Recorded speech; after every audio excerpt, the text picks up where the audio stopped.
Good Tuesday morning. This is Dr. McDaniel. I'm a board-certified obstetrician gynecologist in New York City, Midtown Manhattan, and I'm bringing to you all things health-related for women. Thank you for joining me at GYN Corner.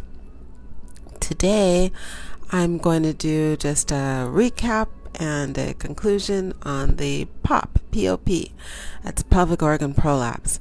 So for the last few days, I believe since last week Tuesday or so, no, actually Monday, since last week Monday, today's the 7th installment on this presentation. So since last week Monday, I've been talking about the phenomenon or the malady of pelvic organ prolapse. So pelvic organ prolapse in brief is when the pelvic organs, that's the bladder, the uterus, and the rectum, along with their associated urethra, cervix, and the small intestines, that's when those pelvic organs can collapse through the floor of the pelvic muscle. Sorry. So, prolapse means to fall through or to fall out. So it's basically a herniation through the weakest part of the pelvis. And the pelvis, all of our pelvic organs are contained by a muscular floor. It consists of several muscles that attach from the different points of the bony pelvis. So from the front, the pubic bone, around each of the three orifices or openings of the pelvic floor.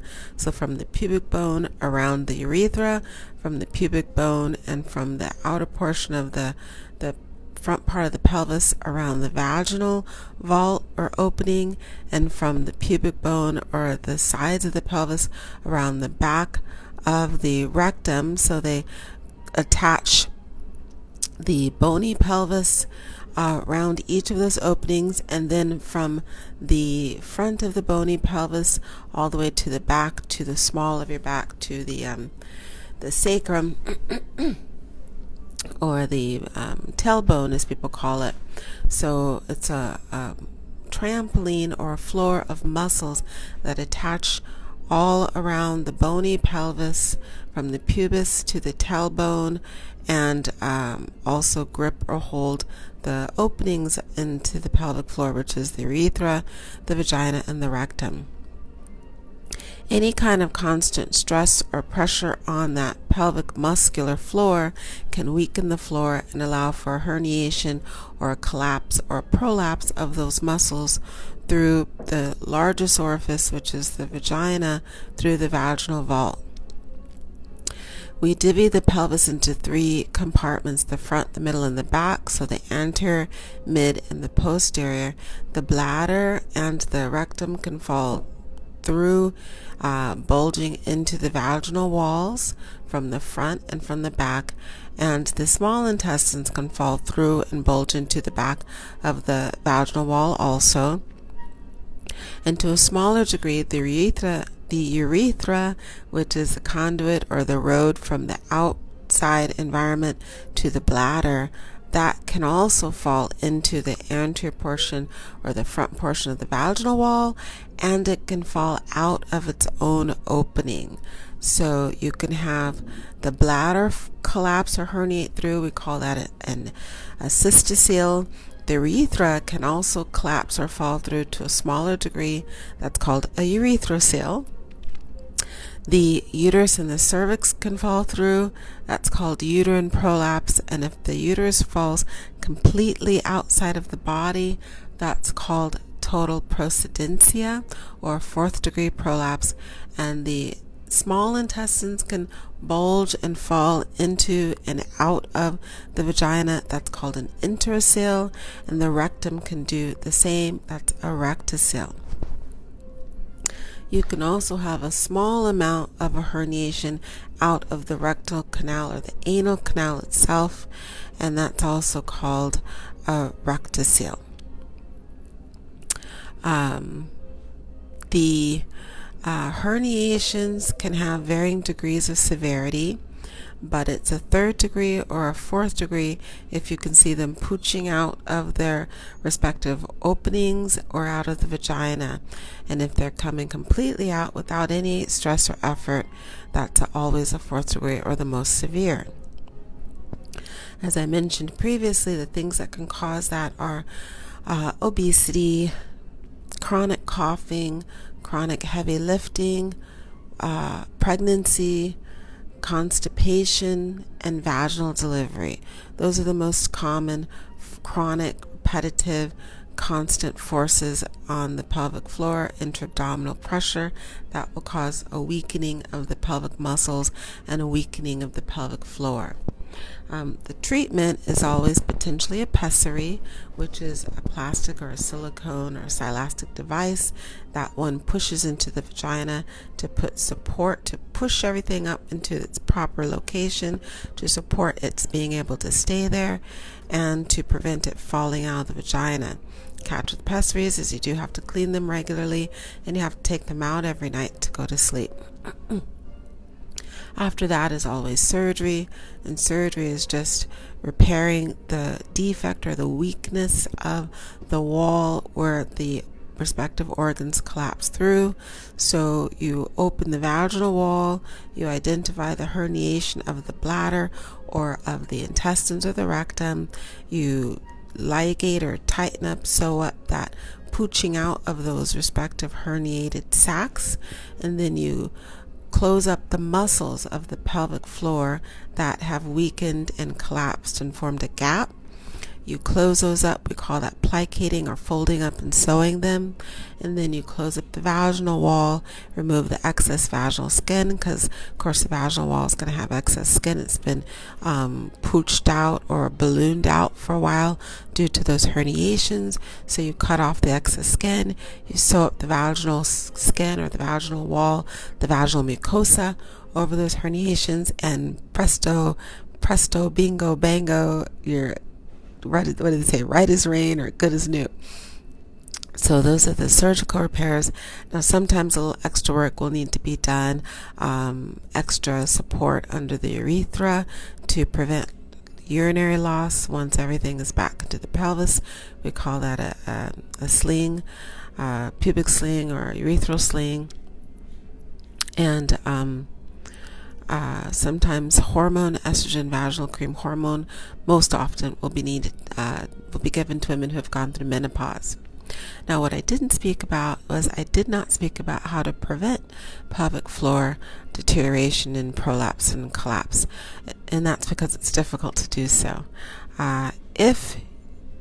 If you can prevent obesity, of course, the best thing is not to gain a lot of weight, so you don't have that constant pressure on the floor because of especially belly weight. So try to stay within an average or normal range of weight for your height and body build. If you have issues with constipation, sort them out quickly so that you don't have years of constipation, putting chronic pressure on the pelvic floor. If you have asthma or obstructive lung disease, or you're a smoker, stop smoking. Get your asthma treated well so you don't have chronic cough issues. If you have stomach acid reflux issues, that can also cause chronic cough. Get that treated so you're not constantly coughing and bearing down. Pregnancy, there's nothing we can do about pregnancy. If you want children, the easiest way is usually to get pregnant yourself. So pregnancy is one that we can't avoid if we want children. But staying within the weight guidelines for pregnancy is best so that you don't have diabetes of pregnancy, gain a lot of excess weight with the pregnancy, so your compounding matters. And then unlike me, one of my 4 kids is 9 pounds 5 ounces, but unlike me, try to stay within the proper weight so that you don't have a huge baby, 9 to 10 pound baby. Some things we can't avoid. So those are the potential ways to prevent pelvic organ prolapse. One way that a lot of people think of after they've started having prolapse is what we call Kegel exercises. And Kegel exercises are just imagining or pretending that you have to use the restroom and you're holding your urine, or you have to have a bowel movement and maybe you have diarrhea or it's pushing out. You're holding everything as tightly in your body as possible until you can make it to the restroom. So that's what a Kegel is. It's tightening those pelvic floor muscles And if you pretend you have to urinate or go number 2 and you're tightening the muscle so that nothing comes out, then that's going to help strengthen that pelvic muscle. Of course, the best time to do that is before there's an issue with it. So while you're in your 20s and 30s, just whenever it crosses your mind throughout the day, tighten those muscles up as strongly as you can until it almost hurts. Hold it for as long as you can, at least 10 to 15 seconds is ideal. Do that throughout the day as much as possible. When you're pregnant, you want to do that throughout the day as much as possible. That will help to strengthen and tighten those muscles before they've actually become a problem. So I hope that's been a helpful recap on pelvic organ prolapse, or the weakening, herniation, and collapse of our pelvic organs, which hopefully we can avoid, and everyone who's watched the presentations can avoid with that information as a heads up. So thank you for joining me. This is Dr. McDaniel. I'm a board-certified obstetrician gynecologist, Midtown Manhattan. Check out our office website if you're in the tri-state area and you'd like to come by. It's midtowngyn.com. And please like, subscribe, follow. You'll get heads up on the presentations when they're being presented, what the topics will be. And please make comments if you like the topic or you want to hear more about it, or if you have a suggestion for a topic. I'd love to get suggestions for new ideas so that I can present what people want to hear. And join me on the YouTube channel. There's only 11 subscribers. Thank you very much to those 11. I just checked today. There's 11 subscribers on the YouTube, so please subscribe. You'll get the heads up on the YouTube, and everything's really nicely delineated, the topics and the titles, so you can just kind of jump around, pick and choose what you want to listen to. There's about 138 topics now, or presentations. And if you have a commute, listen to me on the radio of the 21st century, which is podcast. We're on 8 platforms: Google Podcasts, Apple iTunes, Spotify, and Anchor, and a few more. So please check out the podcasts, follow on the YouTube, subscribe on the Facebook live presentations. Thanks again.